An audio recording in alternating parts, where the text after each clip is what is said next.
होती, हॉटेल रिक्षा टॅक्सीतून मराठी हरवली होती, मराठी हरवली होती.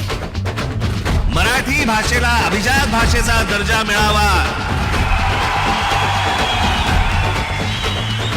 ही गोष्ट आपण पंतप्रधान झाल्यानंतर मराठीला तो सन्मान मिळेल अशी मी मोदीजींकडे अपेक्षा व्यक्त करतो आणि ती होईल, तितक्याच धाडसाने ती होईल अशी मला खात्री आहे.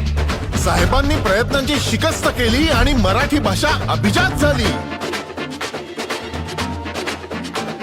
साहेबांनी प्रयत्नांची शिकस्त केली आणि मराठी भाषा अभिजात झाली. शाळा शाळांमधून मुलांना मराठी भाषा सक्तीची झाली. शासन प्रशासन सगळीकडे मराठी भाषा रुजू लागली. आता दुकानावर पाट्या मराठीत पहा आणि मोबाईलवर सुद्धा मराठीत ऐका. प्राईम टाइम थिएटर मध्ये बिनधास्त मराठी चित्रपट पहा. सत्तेच्या सारेपाटात सगळे राजकारणी गुंतलेले असताना कोण उभं राहतं मराठीसाठी?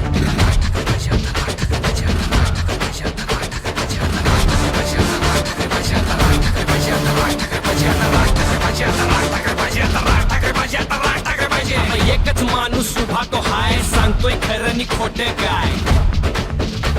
तो बोलतो पलीकडे जातीच्या, तो बोलतो भाषा मातीच्या, तो नोकरी बोलतो आणि रोजगार बोलतो.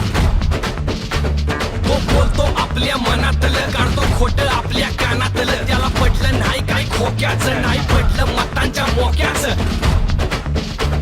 जो बोलतोय खरं न मांडतोय खरं न वागतोय खरं, तो सगळ्यांच्या वर. सगळे कातावले, सगळे आजमावले. आता खऱ्याच्या पाठी राहायचं हाय, स्वतःच आयुष्य घडवायचं हाय. आता तंगडी तंगडी नाही पाहिजे, नाही पाहिजे, नाही पाहिजे.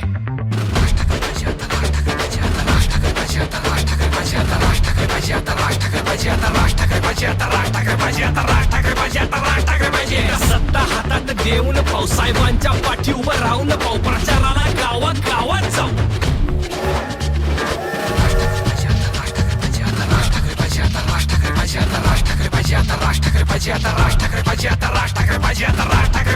राज ठाकरे पाहिजे.